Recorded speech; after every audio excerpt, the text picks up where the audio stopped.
One, two, three. Welcome to Scéalta. My name is Joe Rolston. And can I remind you that Scéalta is a joint production of Fáilte Fears to Hear and Feile and Phobail. My guest today for our conversation is Professor Bill Rolston. And I'm going to try and pronounce this word and you're going to correct me. Amorous? It sounds like amorous when you say it that way. Will you pronounce it the proper way? Emeritus. Amorous. And it means that you are... When you finish the job, when you retire as a professor, they say that on the basis of your merit, that you were such a wonderful professor that they don't want to stop you being called professor. Well, I think that's fair enough. Yeah. You're a professor of sociology. I was. Okay. Last night we were kind of putting this interview together and we were trying to define who Bill Rolston, by profession and by work rather than by personality, is.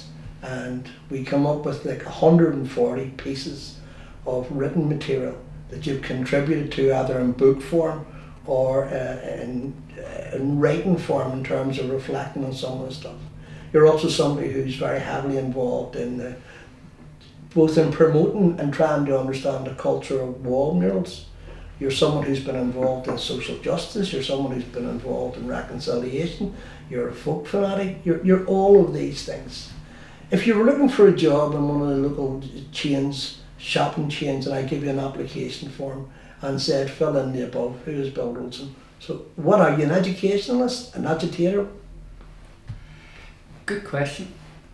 It's like that old story of the blind man and the elephant. You know the one where No, you tell one's me. feeling the trunk and thinks it's a large snake, and somebody else is feeling the leg and thinks it's a tree stump and whatever, you know. And it's only when you put all their assessments together that you realise it's an elephant. I'm an elephant with many parts. What I mean is that I suppose if you put an educationalist with a small e, then that's maybe the one word that sums it all up. I've always felt that I don't mean being didactic, but I love engagement over ideas.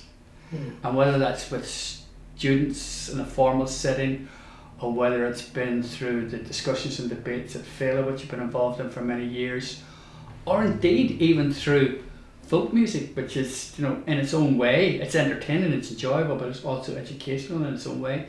So maybe I'd go for educationalist with a small e. If there is a beginning of the journey, growing up, were you destined to be a professor? Were you good at school? Were you academically clever? Was that your dream to be? I was a bit of a geek. I wasn't a very street active or streetwise kid growing up. Grew up in West Belfast. Other people that I knew were much more comfortable in the streets than I was. I wasn't uncomfortable, but I just loved books. So if it was a choice about going out and kicking a can around the street or sitting reading a book, I'd read the book, and exhausted all the books I could in our house and in my granny and granddad's house, and then the Falls Library, and then the Andersonstown Library is up at Navan Green there. So like, yeah, I was a bookie sort of person. Yeah.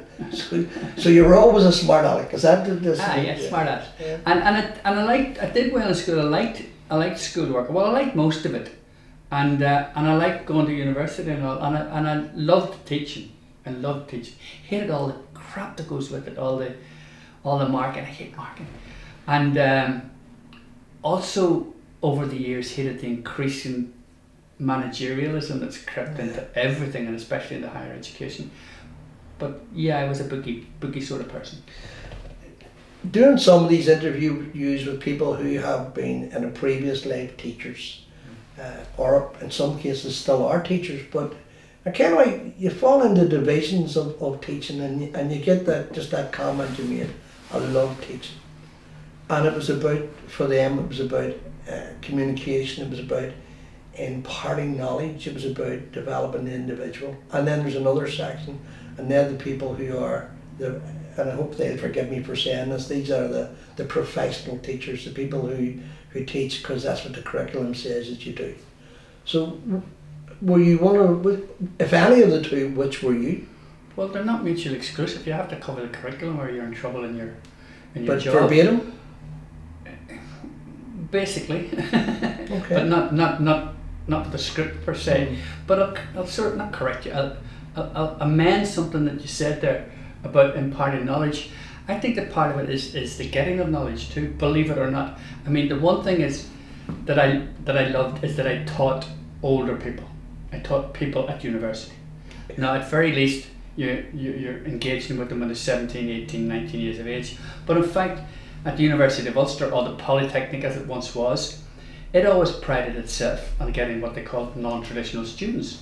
So like very often, especially in the early days, you'd have a lecture group and a quarter or a third of them would be people in their 40s, 50s or even 60s coming back to education to do a degree. And especially in some of the more, I mean, I taught sociology, which is an academic subject, but I also taught in some of the more applied subjects like community youth work. And you were getting people in there that, had sort of tried sorting out feuds between kids in the Scéalta, or had been working with joyriders in the falls, or who had worked in a flipping back end of nowhere in Asia or Africa or whatever. And, you don't go into the situation like I said, okay, folks, I know everything, sit down and get your pens out, What you do is you engage with them and you find out that they're telling you as much as you're telling them. And that's what I loved. That always isn't the approach. It's your approach, of course, and it kind of strikes me that officialdom sometimes has another way of higher education should be run and organised. Were you?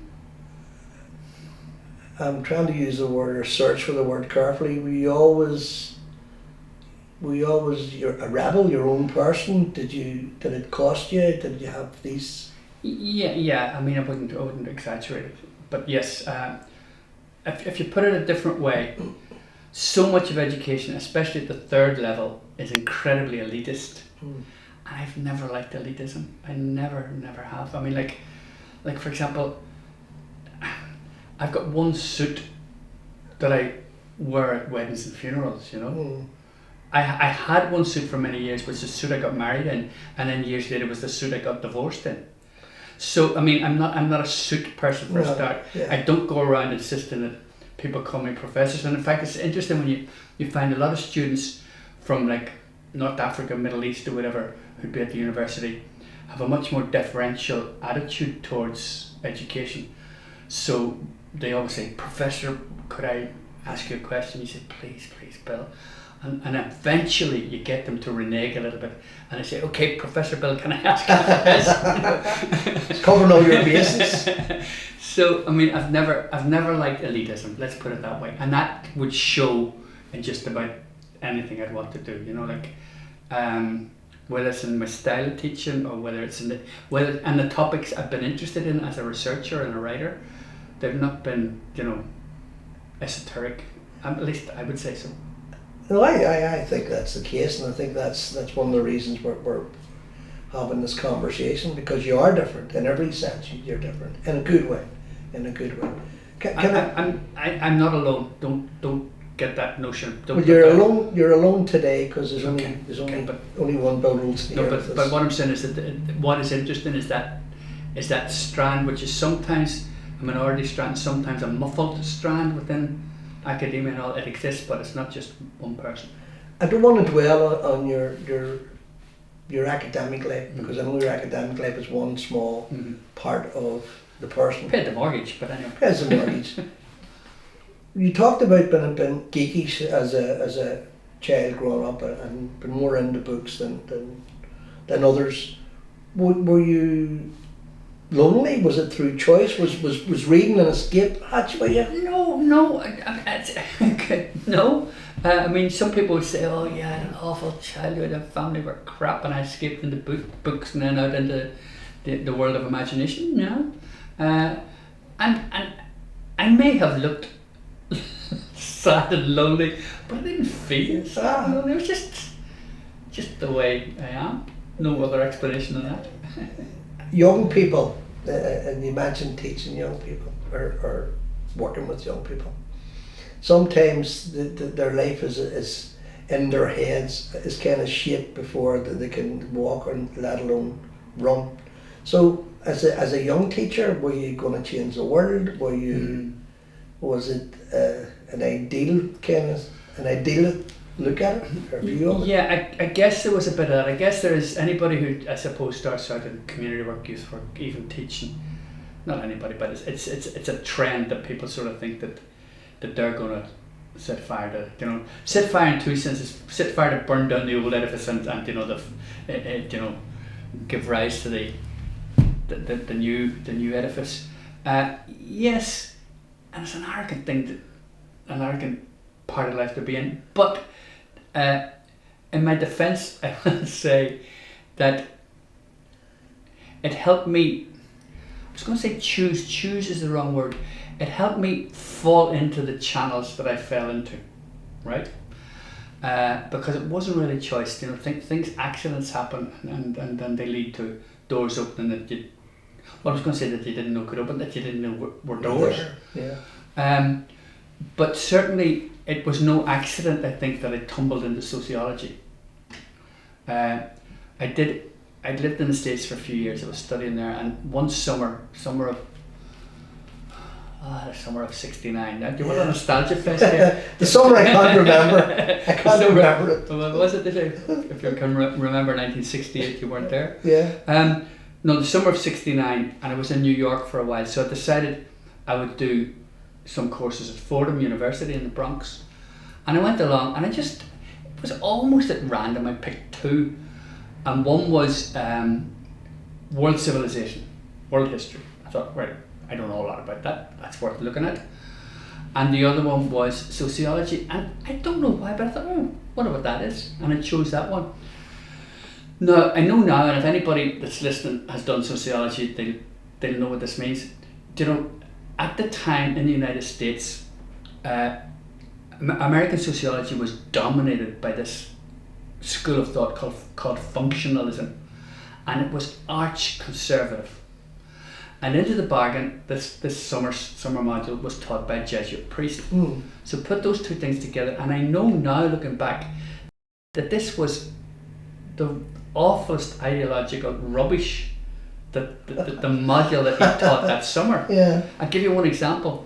He says, of course, some people would say that Marx was a sociologist, but we don't need to go there. No. And that was it. That was the whole mention. If you'd have been sort of doing sociology in the Sorbonne in the same summer, you'd have Marx coming out your ears, Yeah. So I know, looking back, that it was rubbish, conservative rubbish. And yet there was something about it, and I thought, that's for me, that's for me. The study of society, that's me. It's broad enough to find something interesting. One of the things that I kind of observed, and you're going to tell me that it's not true, but when I was trying to do some research on the vast array of stuff, and I'll prefix it by saying, but not on your own, because you'll say it anyway.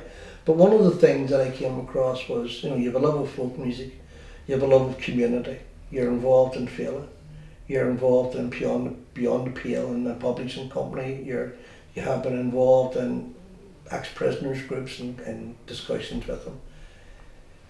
And the common denominator in looking at that is the interest in people, or the interest in people's stories. Like folk music primarily is about people, it's about the story of people and the evolution of people, I think. Some of it is.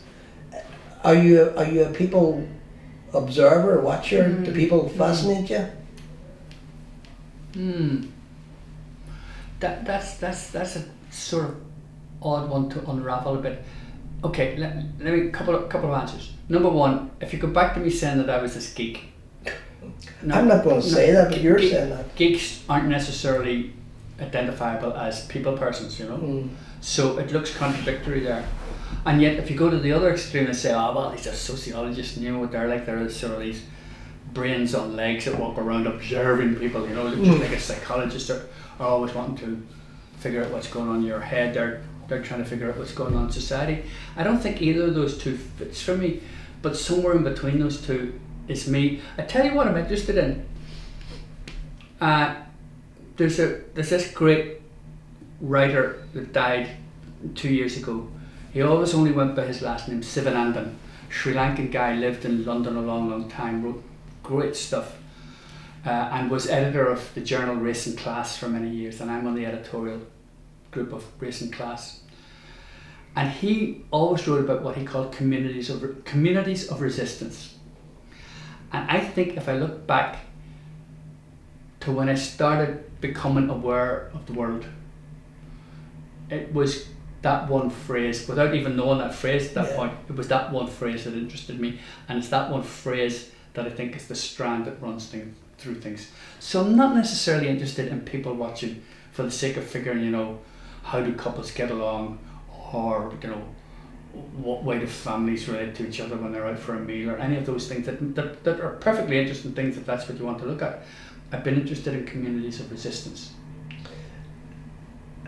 I think the point that I was trying to find there, I know you don't look at people in an experimental way, you know, they're not something under a microscope.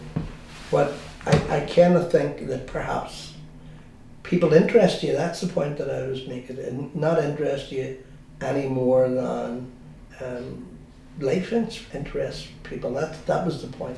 So I introduced folk music into your conversation. Is it fair to say that you're a folk music fanatic? No, I'm not a folk music fanatic. So what are you then? I know a couple of folk music fanatics. But I know them as well. Do you want to name names? No? No, I'm not telling you. But you would know them. No, I'm not a fanatic. I love music. Why? Tell me why you love music. God, I don't actually know. There's something always primal about it. You know, it's just, you know, like, I love eating, I love sleeping, and I love music. It's one of the human things that I love. You know, it's just as simple as that. Now, luckily, I can sing okay. Yeah, and play the guitar. And also, very well. When I was about 19, I started to teach myself a guitar, and for the first 6 years or something, it was both rubbish and painful. And I've always regarded myself as just a basic guitar player that can accompany himself singing. I don't do anything fancy. When I see fancy players, I think when I grow up I want to be like them. Actually, during lockdown, my guitar playing has improved because I've done more of it. But it's still pretty ordinary. But I just love singing, and I love finding a song. I love finding a song that I think that's me. Both I can identify with that song, and I could do that song. You know, I really like that, and it's almost like your ears are constantly alert to hearing a song that you pick up somewhere. I'll give you an example. I was watching Peaky Blinders one night, and you know the way there's a soundtrack of the music track. Of course, yeah. And there was this one song that they played just at the very end, and it was maybe only a verse of it. And I thought, what is that song? It's brilliant. So waited for the credits coming up, and instead it was by Tom Waits. Now it wasn't Tom Waits or things like that. It was the sweet Tom Waits. You know, he's got a sweet voice. Tom Waits, a song called Time, and I found it on Spotify, and I learned it within like 2 sittings because it just blew me away as a song. So I love that. So here's the caricature of me. I'm walking around with my ears pointed, listening for songs, and my eyes on stalks looking for wall murals. That's why I bought it. You know, I'm going to ask you as we finish this conversation to pick a song that describes you, that we can all identify with. I don't want you to sing it. It's funny, I had a conversation with somebody the other night about desert island discs and what songs would you sing, and I couldn't figure how I'd get it down to 8. Or what songs would you pick? I couldn't figure how to get it down to 8, and you're asking me one. Anyway, go back to that. You couldn't get it down to 8 because there's so many. Yeah. You mentioned, or I mentioned perhaps, your involvement with Féile. So I know you've been involved with Féile for quite a while. So just tell me what that involvement is and what it involves. Well, listen, I was involved in the first Féile. Well, how old are you then? The very first Féile. The very first Féile in Phobail. I mean, there were other festivals all on Spring Hill and Short Strand and all beforehand, but the first West Belfast Féile in Phobail, it was in the Conway Mill, and I had just done a book with a friend on Belfast in the 30s, an oral history. So we interviewed 50 people about life in the 30s in Belfast, both social history but also political history, the outdoor relief struggle of 1932 and the sectarian riots of 1935. So, must have been Danny Morrison, yeah. Must have been. I mean, somebody said to me, "Would you give a talk in Conwy about that?" About the book, and I said, "Okay." It turns out the talk was to a pile of old people, and I thought, "Oh, I'm sunk here. I am this coast of Newcastle. Yeah. I'm gonna make some flipping mistake here," and actually it worked out great. So I was in the first Féile, but some years after, I can't remember exactly when. Some years afterwards, maybe about 8 years, or would have been as much as 10, well, 8 or 10 years into Féile, I joined the discussions and debates group, which organises all the talks. Yeah. So I've been at that ever since. And I mean, this is another one of those questions that has perhaps 10 different answers, but do you enjoy Féile? Do you enjoy the work? Do you have a particular flavour that you want to bring to Féile? Yeah, I enjoy the work, although it can be unbelievably frustrating. In two senses. Firstly, because we start organising very early, because if you're trying to get such a person, their diary might be full for the next 9 months, and you're looking at them for 10 months down the line, or worse, you're looking for them 6 months down the line, and it's already full. So there's a frustration that way, and there's also frustration about ideas that you get that never materialise. You put months of work into them and they fall apart. Like sometimes people say this, why did you not have anything on such and such? And I'd say, do you want to see the list of refusal emails that I've got precisely on the topic? So you don't see the rest of the iceberg of the people of the ideas that didn't come to fruition. So it's hard work, but the loveliness of it is that when it comes to fruition, and you get an event that just is electrifying. Now, the online world was fascinating to begin with, but it's now reached the point of boredom. It doesn't do it for me. We had some great events last year online, and we're going to be online again this year, and we will have some great events this year, but I just can't wait to get back to the interaction and the crack, because some of the best events of Féile have been not only because of the speaker, but because of the interaction. Yes. Some of the comments from the audiences, some of the questions from the audiences have been profound, and that's missing online. But yes, I love it. Is there any one or a short list of people who you have just went after, thinking in your head they're not really going to do it, and they did?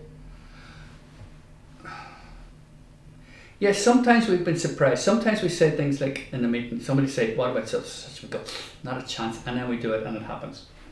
I'll not necessarily give you any examples, but I'll answer another question that I thought you were going to ask when you started that one. Feel free. Which is, are there any ones that stand out? Yeah, go ahead. And there are a lot that stand out, but two jump to mind. One was Albie Sachs a couple of years ago. The South African. Albie Sachs, former ANC member, lost his arm in an explosion when he was in exile in Maputo. South African forces went after him. Later became judge in the Constitutional Court, and was key to writing the South African Constitution. And has written some lovely stuff, including a book called The Soft Vengeance of the Freedom Fighter. Really emotional stuff, really heart-rending stuff, but also really profound at the level of the brain. The questions he struggles with, like how does he tell he's got a young son now. He's in his 80s, but he's got a young son, and how does he tell his son why he's got only one arm? Yeah. The son, he's white, his partner's black, so the son is, quote, mixed race, unquote. So how does he tell the story to his son without the son hating white people for blowing his dad up? Yeah. And then realizing at one point that he's half a white person himself, Yeah. Like how do you tell that story? Yeah. So he's really profound on things like that. And he was telling this sort of stuff at a meeting in St Mary's about 4 years ago. And I'd read the book, and I'd heard him once before, and like everybody else in the place, I was blown away. But the thing that then got me was, I was talking to his wife Vanessa afterwards, and she says, "What is it about this place?" I said, "What do you mean?" She said, "I've never heard him so emotional and so profound." I said, "Oh, good. It wasn't just me." So that one stands out. And another one that struck me again at the level of the head and the level of the heart, was a woman called Sonny Jacobs. Yeah. Remember Sonny? Yeah. Sonny was on death row. Short version of a long, awful story. She was in a car with her child and her partner. The partner had arranged a lift with another guy. They came to a police roadblock and the other guy got out with a gun and the police opened fire. Killed the driver and arrested the rest of them in the car. And she and her partner got like life. A policeman was killed, life for murder.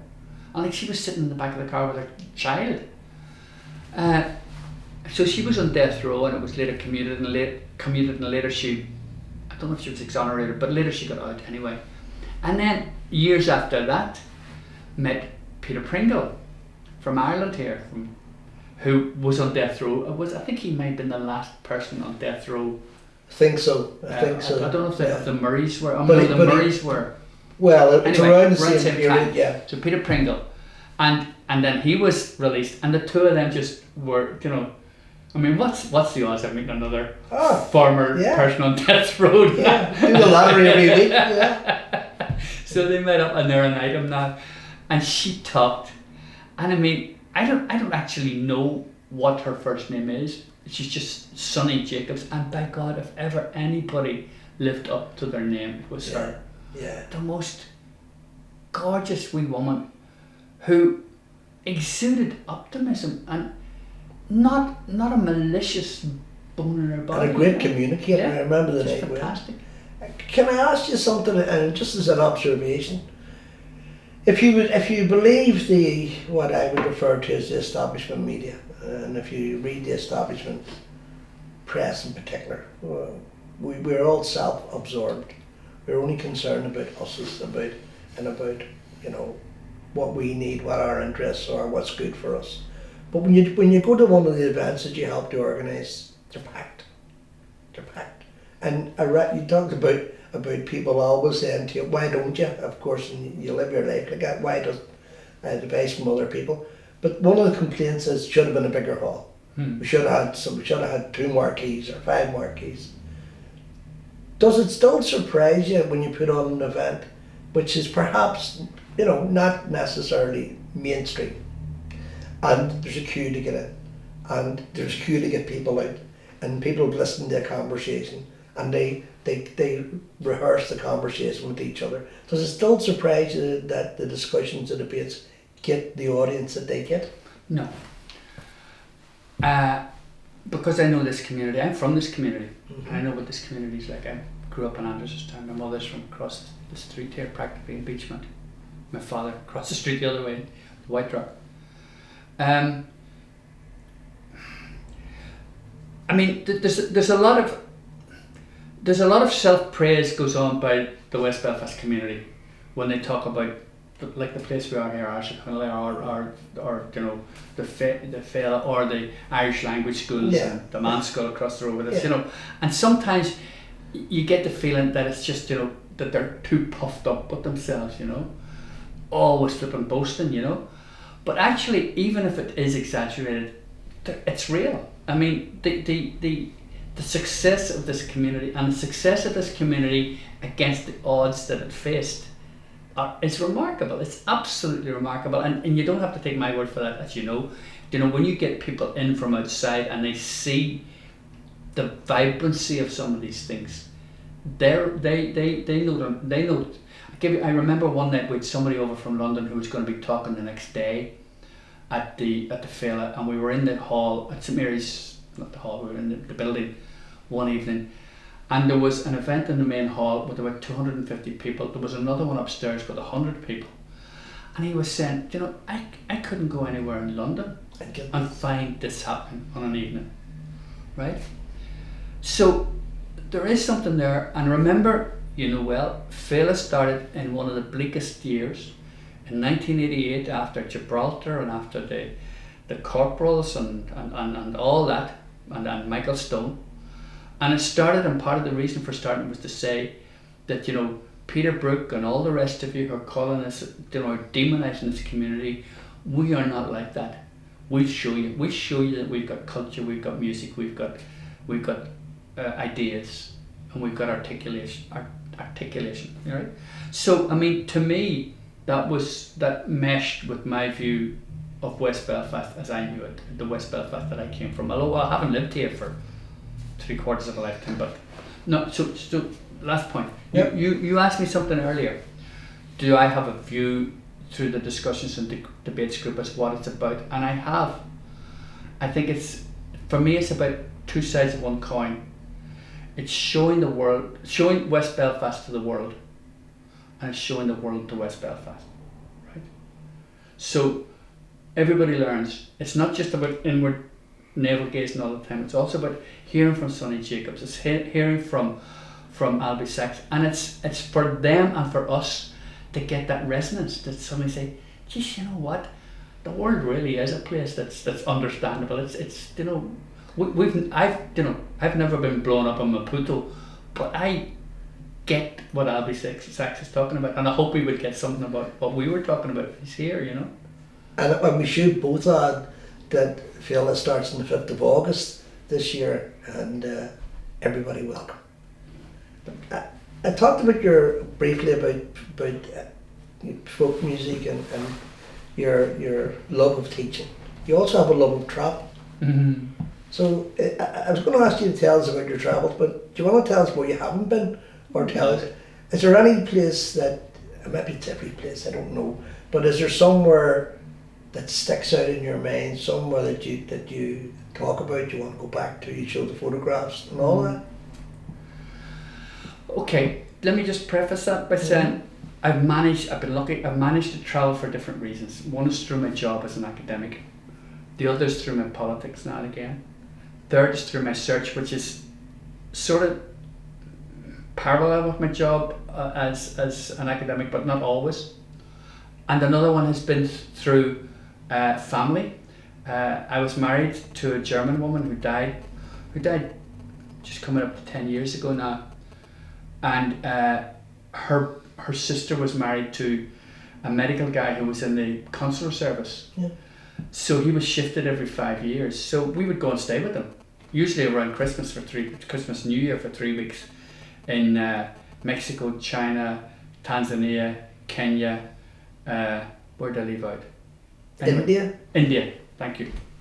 So there was that way of getting around, and the last one was I also was on the roster with the Department of Foreign Affairs for elections. So I did election monitoring in places from Lebanon, Cambodia, places like this. So I've been to over 50 countries, and I can't say that there was one that I disliked and thought afterwards I never want to go back there, except one. Bosnia.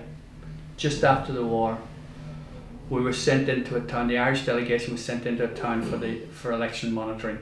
A town just I think about 7 miles away from Srebrenica. The heartland of that Serbian nationalism and ethnic cleansing. Yeah.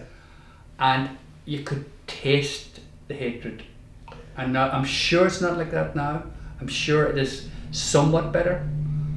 But at the time I thought, I don't want to be here and I don't want to ever come back here. Strange you're saying that. I also been to Bosnia, and that feeling that you're referring to, I got it. I got it that it was, I don't know, it was almost like something bad's going to happen here. There was that kind of a sense that this isn't resolved, it isn't put to bed. You know, it's more than that, Joe. I have this feeling, there's no way to ever prove this. It's almost like a sort of a novel, an idea from a novel rather than real life. But I often thought that if I'd gone to Bosnia, if I'd been dropped in there not knowing what I knew about Bosnia, I'd know there was something wrong. Yeah. I just get it in the air, Yeah, I just feel it. Yeah. That's what I felt. That's how awful the place was. But to cheer the story up a bit, I've been to places in Latin America a few times, and I've loved that. I love Latin America. I'd go back anywhere in Latin America tomorrow. When you travel, are you full of Irish stories, or are you looking for their stories? No. Can you resist that? Resist what? Telling Irish stories? You know the way when people go, they talk about Ireland and they talk about... No, you can't resist that, because when you tell people in most places you're from Ireland, they drag the flippant story out of you even if you don't want to. And especially in places, I mean, I remember once being somewhere. Where was it? Was it? I think it may have been Crete. When the guy was asking where I was from, and he didn't speak any English, I didn't speak any Greek, and it was clear we were trying to say, who are you from and who are you? Yeah. Where are you from and who are you? And I said Belfast. And he said, oh, Bobby Sands, you know. And you know, like, so you get it dragged out of you whether you like it or not. No, the thing I like about the world, the thing I like about traveling can be a pain in the butt in all sorts of ways, literally sometimes. But what I love about traveling is seeing the different way. Here's the people watching coming in, I guess. Seeing the different way we as human beings manage to organise doing the same things differently. If you know what I mean. We all do the same things, but the unique and sometimes really surprising ways that people have worked out how to do them, whether it's eating, child raising, or whatever. You think, oh yeah, that's interesting. I really like that. I find I haven't travelled anywhere as in many places as you have, but I find sometimes what amazes me, maybe not at the time, but shortly after, is that the ability to communicate when you don't have their language, they don't have your language. So, are you a good traveller? What does that mean? Well, it means do you travel and kind of take 2 days to get used to where you are, or do you find your feet quickly? Often I don't like the actual travelling, especially if you're going to Beijing or Melbourne or Colombo, places I've been that take forever. But thankfully I have a knack. I don't know, this comes naturally to me. I always joke that I shut down half my pistons when I'm travelling. Very good. And so I neither get excited or depressed. I'm just taking over, you know, idling. And if they say, oh, there's a tailwind, we're going to be there 2 hours early. Huh? Oh, it's really awful, the flight has been delayed 4 hours. Huh? You know, it's like, so I don't like a travelling. That's a veteran traveller. That's how you know. You can spot the veteran in the airport, you know, at 12 o'clock at night when they say the flight isn't coming until the morning, and they're the ones that just go to a corner and read a book. Okay. So that's the actual journey, but I love being there, and I love. Do you know what I'm not a good holiday maker necessarily. If you tell me I'm going to go to Bondi Beach and lie there for 2 weeks, I'd say, great, I'll go with you, and after the first day I'm away. And you know where I'll be away doing? I'll be away finding where are the murals in Melbourne, you know. Or Sydney. Where did I get that wrong? Did I get that wrong? My geography's crap. Anyway, go on, despite the travel. This is the last question. Well, it's almost the last question. On travelling, do you get lonely when you travel? Do you? If I'm going to be travelling alone, I'll work out a purpose for it. Either I'll have a purpose to begin with, or I'll work out a purpose for it. Right? Like, for example, I went to Chile some years ago and I wanted to see the wall murals. I wanted to photograph the wall murals. So I put a lot of work into it with a Chilean friend. So when I arrived there, I already had a contact to a guy who, if I paid him something for a week, enough money for a week, he'd drive me around for a week and we'd find wall murals and we'd talk to wall muralists. And we did that, so there was no way I was ever going to be lonely. Yeah. And in fact, I'm still in touch with some of the wall muralists all these years later, you know. So, no, the notion of just heading off, I mean, some people are good at this. I know some people who are great at this would say, look, all I want is a week in Portugal, away from all the rubbish, and just sort of lie on a beach with a book and a pina colada with me beside me or whatever. Great, if you can do that, great, but that's not me. I'm going to bring you on to the wall murals because you mentioned them, and you obviously you produce a wonderful book on wall murals and the trace and the history of them and the diversity of them and all of that. they seem to have gone slightly out of fashion at the moment. Is that a generational thing, or is it just people are not inspired? It fluctuates, and it fluctuates within each community. You know, there's been times I've been photographing the murals since 1981, and you'll find, for example, if I look at my collections that, 19 whatever, there's a whole pile of Republican murals, and then there's a smaller pile of Loyalist murals, but then you look 2 years later and it's the other way around. And there are reasons for that, and some of the reasons are linked directly to political things, political happenings or political fears or expectations. Overall, though, if you look at the trend of wall murals, yes, there's three things that have happened. Firstly, there's this move towards producing display boards, which they call wall murals, but I call wall murals paint on walls. Sure. Old fashioned. So these are designed on a computer and printed out and put on. There's no street artist. There's no street artist involved, and I mean, okay, I'm being selfish here, but they don't do anything for me, right? And I'm also sort of sure that they don't do as much for local people as wall murals did. Anyway, the more of them you get, the more I would think the wall mural tradition is declining. A second issue is that on both sides of the divide, a lot of the wall muralists have been at it for a long time, and that's great because the expertise there is just spectacular. But the downside of that is, what's the follow-up plan? What happens when they get too old to climb scaffold, and what's the follow-up? And I'm not sure that question has been worked through in either community. So there's a decline for that reason. And I said there were three reasons. Oh yes, and I also think I remember one wall muralist in this community saying to me that although he loved the peace process and was completely committed to the peace process, it was harder to paint Barbara de Bruyn, health minister, than the volunteer out in the streets in the struggle. So the politics makes for a different set of questions to be asked as to how you're going to put politics on the wall. I know the politics of the muralists are different.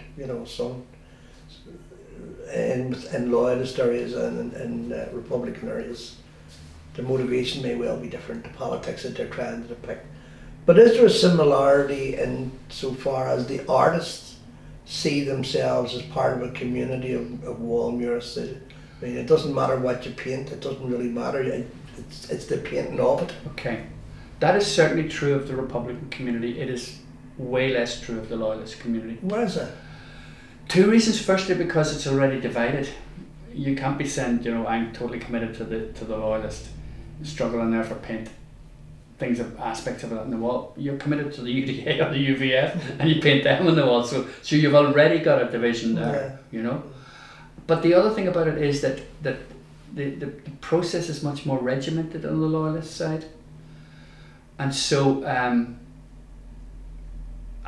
I'll exaggerate it a bit for effect. It's not quite this bad, but there's a big tendency on the Loyalist side where a muralist gets told what to paint. Right. To the point of even being presented with a rough sketch of what it's supposed to be. So there's less spontaneity, there's less invention going on that side. And I know at least one Loyalist muralist who is totally frustrated by that, but there's nothing can be done. From his point of view, there's nothing he can do about it. Yeah. He'd love to paint other things. I knew another one once. Actually, here's a really lovely one. I knew a UDA muralist in Ballymoney, and he was painting another hooded gunman on a wall one day, and I was talking to him and I said I was bored stiff with hooded gunmen, and he said, me too. And I said, well, why don't you paint something else? And he said, they won't let me. Was his answer. And I said, well, what do you mean? He says, I'll give you an example. And this is a story I didn't know at the time, that at the Western Front of the First World War, Battle of the Somme and all that, you'd got the 36th Ulster here, and you got the 16th Irish more or less beside them. And the 16th Irish, one of their lead officers was John Redmond's brother, Willie Redmond. Mm-hmm. Yeah. And he was injured in no man's land. I mean, you know this story because you work on some of this stuff. The poppy and the Lily. He's injured in no man's land, and the guy that rescued him was a private from the 36th Ulster Division, the former UVF, crawled out and rescued him. Right. So this guy in Ballymoney said, I'd never heard the story at that point. He said to me, I'd love to paint that. I'd love to paint that. And he says, they won't let me. Because it was bringing in the 16th Irish. Now, he probably isn't painting anymore. I haven't been in touch with him for years. But the chances are he could paint it now. Yeah. Because there's a couple of murals up on the waterside in Derry that have the 16th and the 36th beside each other. Together. But at that time he couldn't. So that's just one story that says that it's a more controlled phenomenon on the loyalist side. Which is sad from the point of view of an artist. An artist needs not to be controlled. Absolutely. I said earlier on that you're a prolific writer, both in books, and we're going to speak about your latest book, but also in submitting articles and reviews and reflecting stuff and all of that stuff.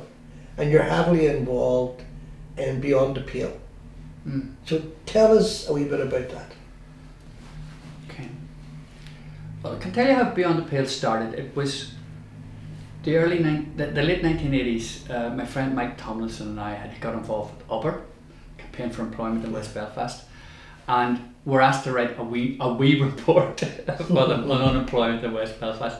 The wee report turned out to be book length, and we thought, okay, right, what are we going to do to publish this? So we went to a couple of places, and Mercier, if I remember rightly, was interested. Didn't say yes, but was interested. But the more we talked to them, the more we thought, this isn't what we want. Firstly, they were going to take twice as long as we would have liked for it to be produced, and secondly, they were going to charge twice as much as we would have liked to buy it. And Mike and I have been working in an academic role before this, in a newfangled idea, which is that you could sit in a computer in your work, and this thing, the computers were linked up in a thing called Janet, which was a precursor for the internet for academics. Yeah. And you could compose your article or your book. You had to learn a bit of the computer programming to do it, for how you put in a headline, how you put a paragraph break, how you did italics, so you embedded all this stuff in it. But then when you were finished, you sent it through Janet to Manchester, and Manchester laid it out for like in a form for you that could be a book. Now it came back on a roll, and if it was a book, the roll would stretch halfway down the road here, and you cut the pages and you put them down, and then you can send it to a printer. So we thought, well, we could do that. So we started doing that, and we didn't originally have a name, and it was Mike came up with the name, which I thought was a brilliant name, a flippin' brilliant name. What did I think? Well, I think I wanted to call it Minority Reports or something like that. I don't know, was the film out at that time? No, the film was. Anyway, and Mike said, no, Beyond the Pale, and it was just a perfect name. So that was the first one, and there was no other intention beyond that, but once we did that, we thought, we could keep going with that. And then various things happened, like for example, not long into it, the prisoners approached us with the stuff that they'd done about the blanket protest with no meat leave serve time, basically. And asked would we do it, and flipped, would we not do it? Like you can't get more Beyond the Pale in terms of a publication in a sense. And we used to joke, in fact, poor Lawrence McKeown to this day has got this wrong. Lawrence thinks that we were serious when we said that, but our joke was that we would only accept a book proposal if it had been turned down by at least two other publishers beforehand, which theirs had been. Yeah. So we did that, and then it took off from there. After a while, it became too difficult. After we did 40 books, it became, because we just did it on our own. It became too, and we taught ourselves how to do it, but it became too difficult for a number of reasons. Work, kids, other politics, health. My partner Anna got leukemia, recovered, and then got it back again. Yeah. So we folded it about, I can't remember exactly when, 11, 12 years ago. But just recently we resurrected it because of Robbie McVeigh, my co-author of this book. Because Robbie and I were doing the book and we're saying, okay, what about getting the publishers? It started to come together, and I said, okay, we could try Mercier, we could try some of the more, Dublin City University Press, or Dublin University Press, excuse me, University of Dublin Press. I got it right eventually. We don't want to try Pluto or anything, no harm to them, but we're beyond the pale, and you can't go into the pale and get right into the heart of the pale and get a publisher. And Robbie says, do you know what I want to do? He says, I want to resurrect Beyond the Pale. And I said, oh God, no, are you serious? He says, yes, deadly serious. So went to Mike, and Mike said, oh yeah. So I was... And he should have said no. I was in the minority then, but quickly became part of it. And so we've resurrected Beyond the Pale, enthusiastically, very different from before, especially in terms of the technology and all. So that was the first book. Second book is 40th anniversary of the hunger strike, reprint of Nor Meekly Serve My Time, and we've 2 other real possibilities of publications this year. I think, as an observer, and you're right about the work,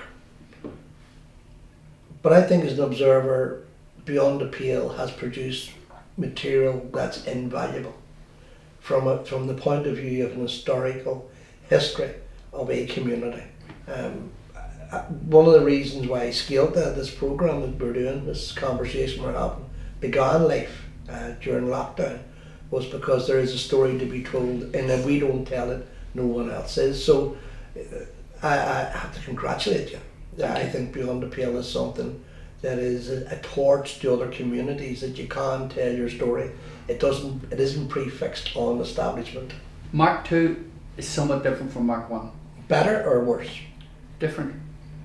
In that it wasn't the intention, when we did the other report, it was not the intention, certainly.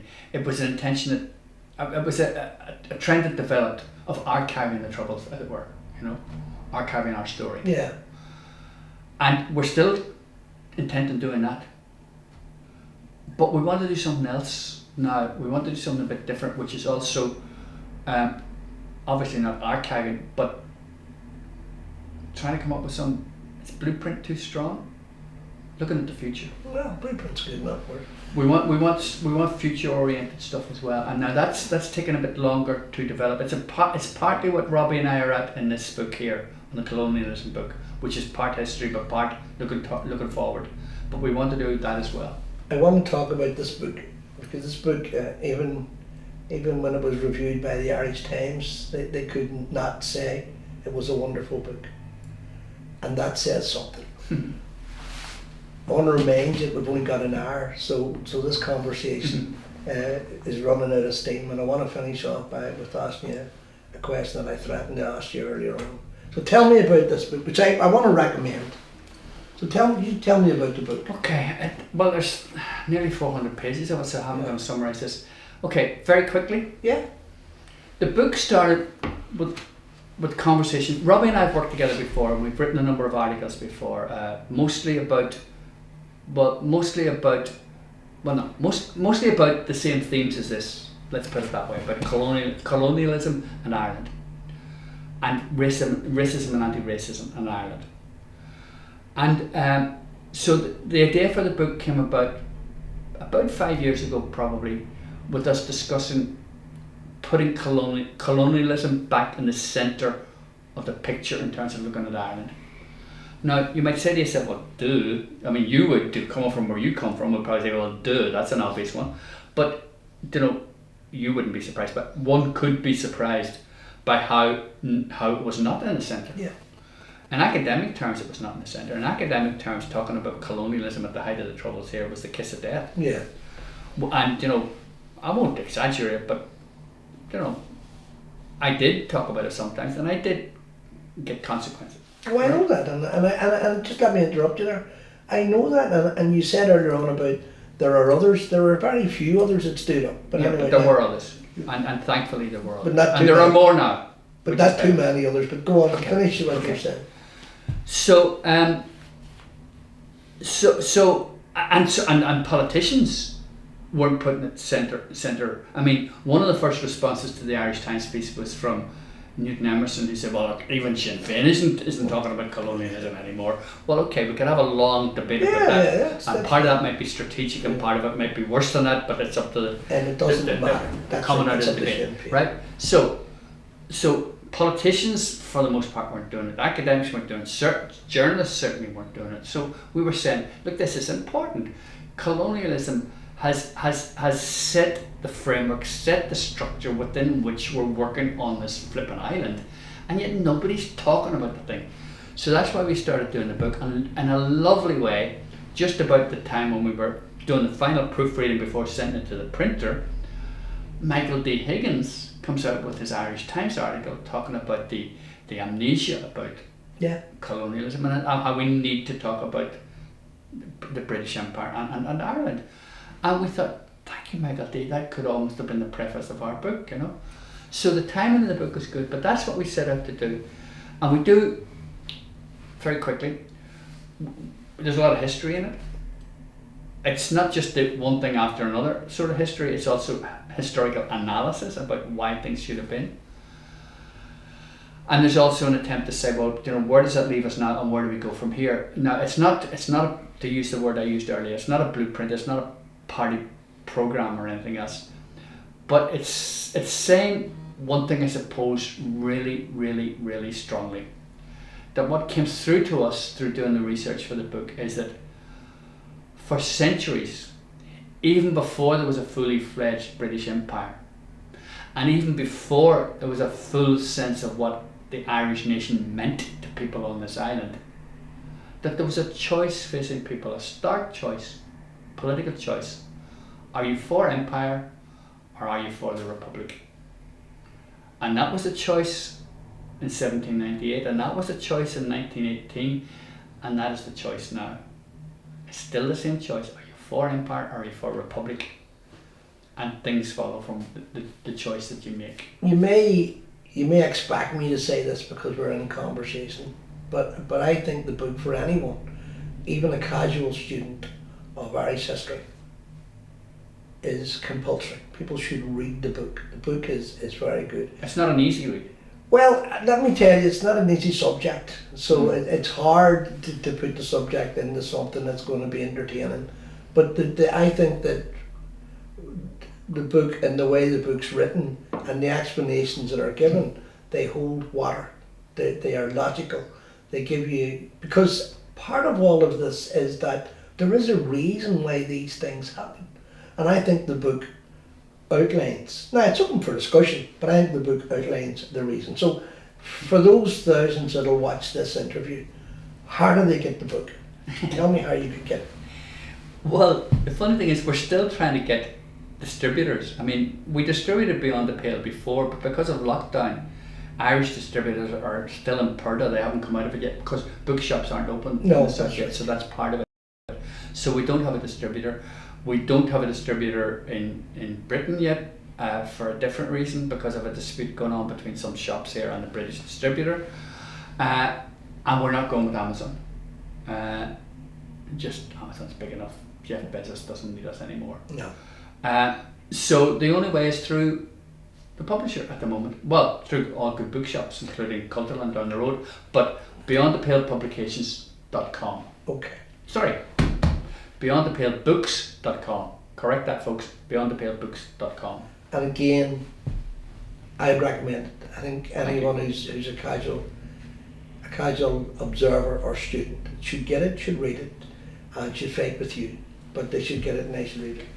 We've been speaking for an hour, and I said to you that... And was it good for you? It was very good for me.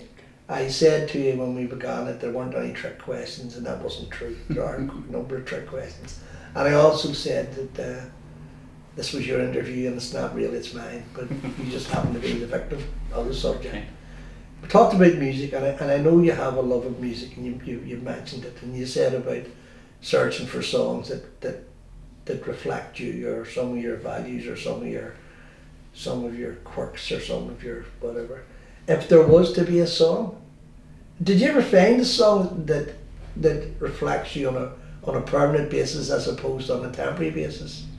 And if you did, tell us what it is. I'm going to try to squeeze out of that question in some ways. I thought you may. But actually, in a completely nice way, honest way as well. There are lots of songs that speak to me. That's what I was saying earlier. You know, when you hear songs, you say, "Oh God, that's me." There are songs. You know, somebody said once that you know, pop music is the background to our lives. You know, you remember where you were when you first heard such a song, or you remember what song was a hit when you were first dating the love of your life, or the person that you thought was going to be the love of your life and turned out not to be, or whatever, you know. So music is in there for us all, and that's why movies that use music and soundtracks are just so evocative. So there are lots of songs that speak to me, or there are lots of songs that they become so personal that I wish I'd written them, and I don't write songs. I write books and articles, but I don't write songs. But I'm going to change it slightly like this. I'm going to say that music isn't just a head thing. Music is a body thing. Music grabs your whole body, your head. If you're lucky, your head, your heart, and your feet, right? And if I was being locked away and I was given only one song that I was allowed to have with me, one disc, as they say, and I'd be tempted to take something that really, really moved me in the heart, but I sort of think, oh, fuck no, that's going to depress me in the end. You know? That's going to really depress me if that's all I had to listen to. So I take something that I want to move to as well, and it would maybe be something like, you know, probably it would be Springsteen. Probably, I don't know, The River. Bruce Springsteen's The River. There, I've settled on that one. Well, from academic, educationalist, writer, publisher, we didn't cover any of your poetry, singer, song, no poetry. Guitarist, all those things. That's a holistic person. So, for giving me what I wanted. We put the picture of the elephant. I absolutely enjoyed it, and I hope you did as well. I did. So I resisted this, you know. I know you did, but I am quite an accomplished blackmailer. So, Bill Gurmy Lemagad, thank you. You have been my guest.